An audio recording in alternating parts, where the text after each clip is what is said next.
नमस्कार दोस्तों, स्वागत है आपका BSN चैनल में। दोस्तों आज हम लोग पढ़ेंगे बायोलॉजी का एक बहुत ही इंटरेस्टिंग चैप्टर जिसका नाम है अंतःस्रावी ग्रंथि या अंतःस्रावी तंत्र। ओके फ्रेंड्स, ये जो चैप्टर है ये बहुत ही छोटा सा चैप्टर है और बहुत ही इंपॉर्टेंट है आने वाले एग्ज़ाम्स के लिए। अभी तो फिलहाल कोरोना का टाइम चल रहा है तो इसमें कोई एग्ज़ाम होने वाला नहीं है, लेकिन अपने घर में रहिए, सेफ रहिए और बेवजह घर से बाहर न निकलिए, कोरोना से बचे रहिए, घर में रह के तैयारी करते रहिए। तो आइए जानते हैं अंतःस्रावी तंत्र में हमें क्या क्या पढ़ना है। तो मनुष्य में दो प्रकार की ग्रंथियां पाई जाती हैं। ओके, बहिस्रावी ग्रंथियां और अंतःस्रावी ग्रंथियां। कितने प्रकार की ग्रंथियां पाई जाती हैं? दो प्रकार की। कौन कौन सी? बहिस्रावी ग्रंथियां और अंतःस्रावी ग्रंथियां। तो ये दो टाइप की हैं फ्रेंड्स। तो अब जानते हैं बहिस्रावी ग्रंथि। ऐसे ग्रंथियां जो नलिका युक्त होती हैं। बहिस्रावी ग्रंथियां क्या होती हैं? नलिका युक्त होती हैं और इससे एंजाइम का स्त्राव होता है। बहिस्रावी ग्रंथियों से किसका स्त्राव होता है? एंजाइम्स का स्त्राव होता है, जैसे अश्व ग्रंथि, दुग्ध ग्रंथि, श्वेत ग्रंथि, ओके, और लार ग्रंथि। ये सब क्या है? बहिस्रावी ग्रंथियों से ये स्त्राव होते रहते हैं, ये सब एंजाइम्स हैं। और दूसरा क्या है? अंतःस्रावी ग्रंथियां। तो ऐसी ग्रंथियां जो नलिका विहीन होती हैं, ऐसी ग्रंथियां जो नलिका विहीन होती हैं अंतःस्रावी ग्रंथि कहलाती हैं और इसमें से हार्मोन्स का स्त्राव होता है।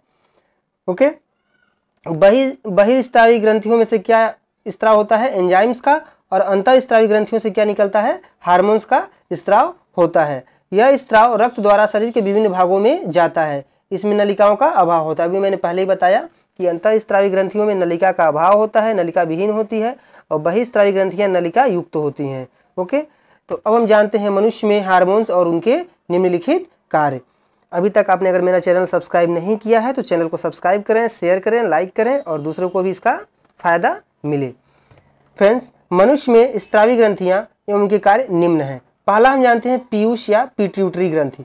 पीयूष या पिट्यूटरी ग्रंथि, इसे मास्टर ग्रंथि भी कहा जाता है। पीयूष ग्रंथि को हम क्या कहते हैं? मास्टर ग्रंथि। ओके, ये पूछ सकता है एग्जाम में कि मास्टर ग्रंथि के नाम से जाना जाता है पीयूष ग्रंथि, ओके, TSH हार्मोन्स या थायरॉक्सिन हार्मोन्स, ऐसे कुछ क्वेश्चंस बन सकते हैं फ्रेंड्स। ठीक है, तो पीयूष या पिट्यूटरी ग्रंथि, इसे मास्टर ग्रंथि कहते हैं। यह मस्तिष्क में स्थित होता है। यह कहाँ स्थित होता है? मस्तिष्क में स्थित होता है और इसमें से निम्न प्रकार के हार्मोन्स निकलते हैं। पीयूष या पिट्यूटरी या मास्टर ग्रंथि में से निम्न प्रकार के हार्मोन्स निकलते हैं। यह मस्तिष्क में स्थित होता है, जैसे कि देखिए वृद्धि वाला हार्मोन्स। पहला है वृद्धि हार्मोन्स या इसे बोला जाता है सोमेटोट्रॉफी हार्मोन्स, STH। इसे वृद्धि हार्मोन्स या सोमेटोट्रॉफी हार्मोन्स बोला जाता है। यह मनुष्य में वृद्धि को नियंत्रित करता है। तो पूछ सकता है कि मनुष्य में वृद्धि को नियंत्रित कौन करता है?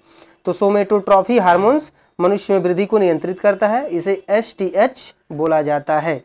ओके, दूसरा है गोनेडोट्रॉफिक हार्मोन्स, इसे GTH, इसे क्या बोलते हैं? GTH, gonadotrophic hormones. ये काम क्या करता है? ये अंडाणुओं तथा शुक्राणुओं के परिपक्वन एवं विकास पर नियंत्रण करता है।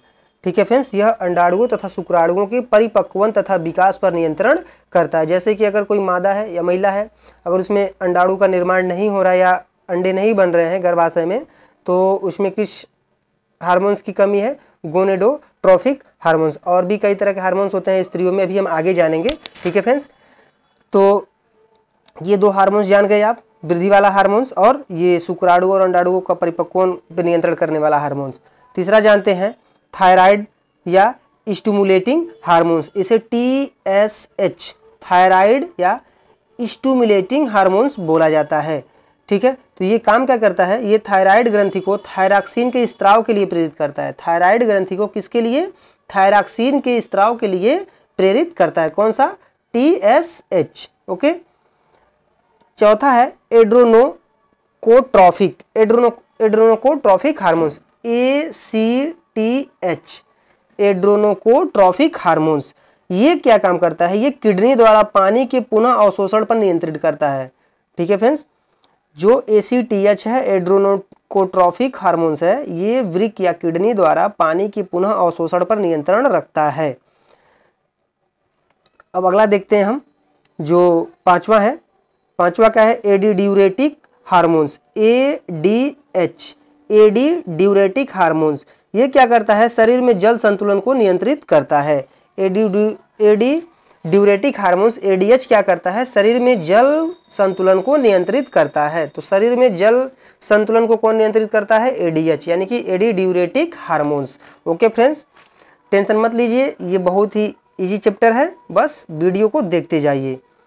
अब देखिए छठवां क्या है, लैक्टोजेनिक हार्मोन्स, LTH, लैक्टोजेन, इसे लैक्टोजेन बोला जाता है या लैक्टोजेनिक हार्मोन्स। अब देखिए ये जो करता है काम शरीर में, ये दुग्ध ग्रंथियों को दुग्ध के स्त्राव के लिए उत्तेजित करता है। मतलब महिलाओं में जब प्रसव के बाद जो दुग्ध ग्रंथियां हैं, ठीक है, वो इसी लैक्टोजेनिक हार्मोन्स के कारण क्या होती हैं, एक्टिव होती हैं, और उसमें दुग्ध ग्रंथियों में दूध का स्त्राव इसी लैक्टोजेनिक हार्मोन्स के कारण होता है। मतलब अगर जैसे देखे होंगे बहुत से डॉक्टर या किसी महिला का अगर बच्चे को पिलाने के लिए पर्याप्त दूध ना हो तो डॉक्टर उनको लैक्टोजेन नाम का एक क्या लिखता है कि सिरप लिखता है।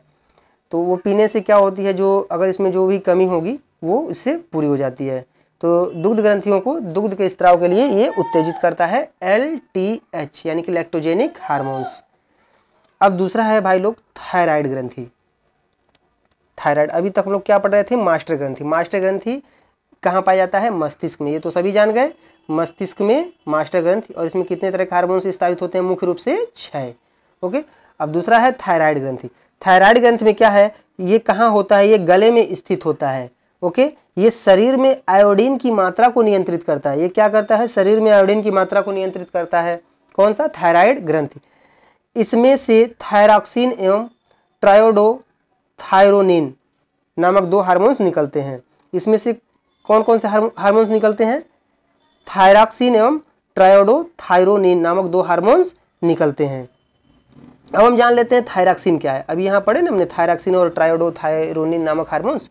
तो थायरॉक्सिन क्या है, इसकी कमी से घेंघा नामक रोग होता है। अब ये पूछ सकता है थायरॉक्सिन क्या है या घेंघा रोग किस हार्मोन की कमी के कारण होता है, तो वो होता है थायरॉक्सिन नामक हार्मोन्स। ठीक है, घेंघा रोग को ग्वाटर रोग भी बोला जाता है। ठीक है, तो थायरॉक्सिन नामक हार्मोन्स की कमी से घेंघा रोग या ग्वाटर रोग होता है, और शरीर की वृद्धि को भी ये क्या करता है, थायरॉक्सिन नियंत्रित करता है। ठीक है, अब घेंघा देखे होंगे, गले में एक बड़ा सा गोल सा निकल जाना, वही घेंघा होता है। और इसका और क्या काम है, अगर कमी हो जाए तो देखिए जड़ मानवता, मतलब बौनापन में बच्चों का शारीरिक और मानसिक विकास भी नहीं हो पाता है, जड़ मानवता भी हो जाता है अगर इसकी कमी हो तो, और इससे बच्चों का शारीरिक और मानसिक विकास भी अवरुद्ध हो जाता है। अभी देखिए थायरॉक्सिन की अधिकता से, अब देखिए अगर अधिक हो गया तब भी गड़बड़ है। थायरॉक्सिन की अधिकता से एक्सोपथैलेमिक हो जाता है, और ये एक प्रकार की ऐसी बीमारी है जिसमें आंखें बाहर निकली होती हैं, जैसे बड़ी बड़ी उभरी हुई दिखती हैं। ठीक है,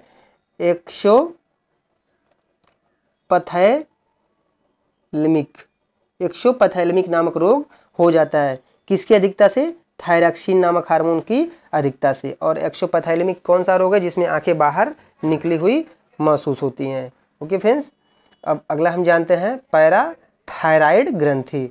पैराथायराइड ग्रंथि यह भी गले में स्थित होती है।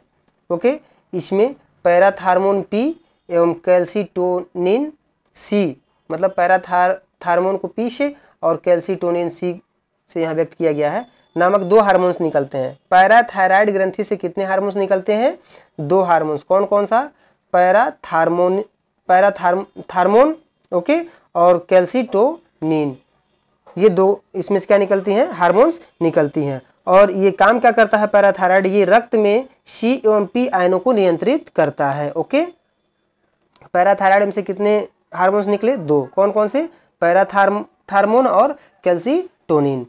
अब हम जानते हैं अग्नाशय ग्रंथि। ठीक है, अग्नाशय ग्रंथि, अग्नाशय ग्रंथि क्या है, यह अमाशय के नीचे स्थित होता है। अग्नाशय ग्रंथि कहाँ स्थित होता है, अब जब अग्नाशय है तो जाहिर सी बात है अमाशय के आसपास होगा, तो ये अमाशय के नीचे स्थित होता है। इसमें आइलेट्स ऑफ लैंगरहैंस नामक कुछ कोशिकाएं पाई जाती हैं। इसमें क्या पाई जाती हैं, अग्नाशय ग्रंथि में आइलेट्स ऑफ लैंगरहैंस नामक कुछ कोशिकाएं पाई जाती हैं, जिससे इंसुलिन नामक हार्मोन्स निकलता है। ठीक है, अग्नाशय ग्रंथि में क्या पाई जाती हैं, कौन सी कोशिकाएं पाई जाती हैं, आइलेट्स ऑफ लैंगरहैंस नामक कुछ कोशिकाएं पाई जाती हैं, और इन्हीं आइलेट्स ऑफ लैंगरहैंस नामक जो कोशिकाएं होती हैं, इन्हीं में से क्या निकलता है, इंसुलिन नामक हार्मोन निकलता है। और अगर यह रक्त में बढ़ जाए, यह रक्त में बढ़े हुए ग्लूकोज को क्या करता है, ग्लाइकोजन में बदलता है। ठीक है, इंसुलिन हार्मोन क्या करता है, रक्त में बढ़े हुए ग्लूकोज को ग्लाइकोजन में बदलता है। और इंसुलिन की अगर कमी हो जाए तो वही कौन सा रोग हो जाता है, मधुमेह या डायबिटीज या शुगर रोग। ओके, इंसुलिन की कमी हो जाने पे कौन सा रोग होता है, मधुमेह या डायबिटीज, जिसे लोग शुगर कहते हैं। ठीक है ना, तो इंसुलिन हार्मोन शरीर में काम क्या करता है, ग्लूकोज को किस में बदलने का, ग्लाइकोजन में बदलने का काम करता है रक्त में। ठीक है, रक्त में बढ़े हुए ग्लूकोज को ग्लाइकोजन में ये क्या करता है, बदल देता है। और कमी हो जाए अगर इंसुलिन की शरीर में तो क्या हो जाता है, मधुमेह या डायबिटीज रोग हो जाता है। ओके फ्रेंड्स, अब देखिए, अभी जो ये अग्नाशय ग्रंथियां हैं, ठीक है, अग्नाशय ग्रंथि है, अभी ये मतलब इसमें जो लैंगरहैंस नामक जो कोशिकाएं, इनसे तो इंसुलिन निकलता है, ये जान गए। और ये ग्लूकोज को क्या करता है, ग्लाइकोजन में बदलता है। और इंसुलिन की कमी हो तो क्या हो जाता है, मधुमेह या डायबिटीज रोग हो जाता है। लेकिन अग्नाशय ग्रंथियों से इंसुलिन के अलावा ग्लूकागान नामक हार्मोन भी निकलता है। ग्लूकागान नामक हार्मोन, अग्नाशय ग्रंथि से इंसुलिन के अलावा और कौन सा हार्मोन निकलता है, ग्लूकागान नामक हार्मोन भी निकलता है। ओके, अब हम जानते हैं एड्रीनल ग्रंथि के बारे में। एड्रीनल ग्रंथि को जीवन रक्षक हार्मोन भी कहते हैं। एड्रीनल ग्रंथि को क्या बोलते हैं, जीवन रक्षक हार्मोन्स भी बोला जाता है। ओके फ्रेंड्स, एड्रीनल ग्रंथि, ओके, इसको क्या बोला जाता है, जीवन रक्षक हार्मोन्स। एड्रीनल ग्रंथि को ही अधिवृक्क ग्रंथि क्या बोला जाता है, अधिवृक्क ग्रंथि बोला जाता है। ठीक है, इसके दो भाग होते हैं। एड्रीनल के कौन कौन से भाग होते हैं, दो भाग होते हैं। कौन कौन सा, अभी देखिए, एड्रीनल का एक होता है बाहरी कार्टेक्स, बाहरी भाग कॉर्टेक्स, और दूसरा होता है अंदरूनी भाग कॉर्टेक्स। ठीक है, एक बाहरी, इसके दो भाग हैं, कौन कौन से, एक बाहरी भाग कॉर्टेक्स और एक अंदरूनी भाग कॉर्टेक्स। ठीक है फ्रेंड्स, तो अभी हम जान लेते हैं एड्रीनल का हमारे शरीर में काम क्या है। यह शरीर को आपातकाल परिस्थितियों से सामान्य अवस्था में लाने की सहायता करता है। जैसे मान लीजिए कि अगर इसका स्त्राव हमारे शरीर में होता कब है, जब हमारा शरीर बहुत अधिक तनाव में होता है, जैसे क्रोध आ गया, डर हो गया, अपमान हो गया, पीड़ा हो गया, तो उस समय जो एड्रीनल ग्रंथि होता है, ठीक है, तो यहाँ से क्या होता है, मतलब एड्रीनल का जो स्त्राव होगा वो बहुत अधिक मात्रा में होने लगता है शरीर में। ओके फ्रेंड्स, और इसी एड्रीनल ग्रंथि से एड्रीनेलिन, ठीक है, इसे याद कर लीजिए, एड्रीनेलिन, एड्रीनल ग्रंथि से क्या निकलता है, एड्रीनेलिन नामक हार्मोन्स निकलता है। और इसका स्त्राव कब अधिक होता है, जब हमारा शरीर तनाव में होता है तब। ओके, अब ये जान गए। अभी हम जानते हैं, ठीक है, दो तीन चीज़ें और भी हैं इसमें। अभी देखिए, अभी हमने बताया कि अधिवृक्क या एड्रीनल के कितने भाग होते हैं, दो भाग होते हैं, एक बाहरी कार्टेक्स और एक अंदरूनी कार्टेक्स। ठीक है, तो इसमें जो कार्टेक्स है, कार्टेक्स जीवन में नितांत आवश्यक है। ठीक है, कार्टेक्स क्या है, कार्टेक्स क्या है भाई, कार्टेक्स जीवन में नितांत आवश्यक है। यदि ये शरीर से बिल्कुल निकाल दिया जाए तो मनुष्य केवल 1 या 2 सप्ताह ही जीवित रह सकता है। ठीक है, अगर कार्टेक्स को मतलब शरीर से निकाल दिया जाए तो मनुष्य कितने सप्ताह जिंदा रह सकता है, 1 या 2 सप्ताह ही केवल जीवित रह सकता है। और कार्टेक्स के विकृत हो जाने पर, मतलब इसके क्षय विक्षय हो जाने पर उपापचयी प्रक्रियाओं में गड़बड़ी उत्पन्न हो जाती है। इस रोग को एडिशन रोग कहते हैं। ठीक है, तो अभी जान गए एडिशन रोग, इस नोट्स में नहीं लिखा गया है लेकिन ये हमें याद है, एडिशन रोग। एडिशन रोग क्या होता है, अगर कार्टेक्स में क्षय विक्षय, मतलब इसमें क्या हो जाए, विकृति उत्पन्न हो जाए कार्टेक्स में, तो एडिशन नामक रोग उत्पन्न हो जाता है। ठीक है फ्रेंड्स, तो एड्रीनल ग्रंथि से कौन सा हार्मोन निकलता है, एड्रीनेलिन, एड्रीनेलिन। ठीक है, अभी हम और जानते हैं, इसमें एक और हार्मोन्स है, जनन ग्रंथि। ठीक है, जनन ग्रंथि, ये भी कुछ बहुत ही इंपॉर्टेंट है जनन ग्रंथि। अभी देखिए, ये ग्रंथियां पुरुषों में वृषण और मादा में अंडाशय में होती है। ठीक है, पुरुषों में वृषण और मादा में अंडाशय में होती है। कौन सी जनन ग्रंथियां, देखिए, वृषण या टेस्टिस से टेस्टोस्टेरॉन, यहाँ दिख रहा है टेस्टोस्टेरॉन, वृषण से कौन सा हार्मोन निकलता है, टेस्टोस्टेरॉन नामक हार्मोन निकलता है। यह जो है, जो हार्मोन है, यह नर जननांगों के विकास में सहायक होता है और द्वितीयक लैंगिक लक्षणों के लिए उत्तरदायी भी होता है। मतलब आगे आप जाने गए, ठीक है। बताना क्या है।